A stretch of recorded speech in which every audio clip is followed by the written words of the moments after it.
जब गीत हथियार बन गए, जंगे सितंबर में नूर जहां का किरदार।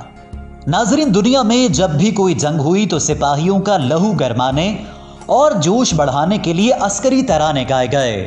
1965 की पाक भारत जंग में हमारे गुलकारों खुसूसन नूर जहां ने यह फरीजा बाखूबी सरअंजाम दिया। फौजी जवान दुश्मन को नाको चने चबाते रहे तो फनकारों और गुलकारों ने सकाफती महाज संभाल रखा था, जिनके गीत दुश्मन के लिए हथियार बन चुके थे। हर कोई अपने अपने अंदाज में कुर्बानी देने को बेकरार था। किताब सुनो में आपको खुश आमदीद कहते हैं।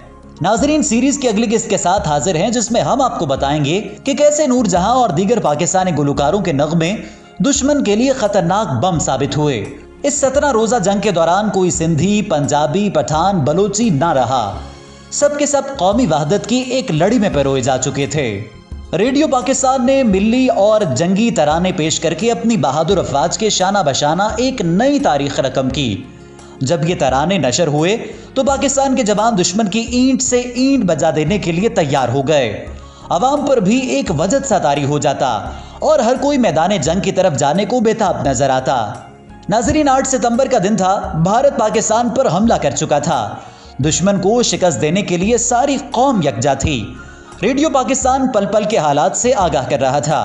वहां मौजूद प्रोड्यूसर और डायरेक्टर्स अपने फौजियों और अवाम का लहू गरमाने के लिए जोशीले प्रोग्राम्स और मिली नगमे तरतीब दे रहे थे।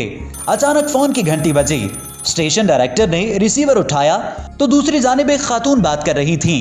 उन्होंने डायरेक्टर को कहा कि मैं नूर जहां हूं और रेडियो के लिए जंगी तराने रिकॉर्ड करवाना चाहती हूं। नूर जहां मुल्क की सफ़े अव्वल और सबसे महंगी गुलकारा थी, लेकिन उन्होंने बिला मुआवजा अपनी खिदमत पेश की। उनके जज्बे को खूब सराहा गया। फैसला हुआ कि वो फौरी तौर पर रेडियो स्टेशन आए। सूफी तबस्सुम जैसे शायर उस वक्त रेडियो पाकिस्तान में थे और एक नगमा तहरीर कर चुके थे। मैडम नूर जहां आई, लाइनें पढ़ी, मौसीकी तरतीब दी गई और उसी दिन मेरे ढोल सिपाहिया जैसा नगमा तैयार हुआ। ये जंग में नूर जहां का पहला नगमा था, जिसने नशर होते ही हमारे सिपाहियों में एक नया वलवला पैदा कर दिया। दुश्मन से लड़ते हुए हमारे कुछ फौजी जख्मी हुए तो नूर जहां प्रोड्यूसर और कंपोजर के हमरा फौरन फूल लेकर अस्पताल पहुंची। वहां मिली नगमा सुनाया और अपने जवानों का हौसला बढ़ाया। नाजरीन, जंग की सूरत हाल को देखते हुए नगमे रिकॉर्ड किए जा रहे थे। पहले दिन ढोल सिपाहिया नशर हुआ। जब कुछ शहादतें हुई तो सूफी तबस्सुम के कलम से ए पुत्र हटाते नए विकदे जैसा जज्बात से लबरेज नगमा तख्लीक हुआ, जिसे जिसने सुना आप दीदा हो गया। उस वक्त के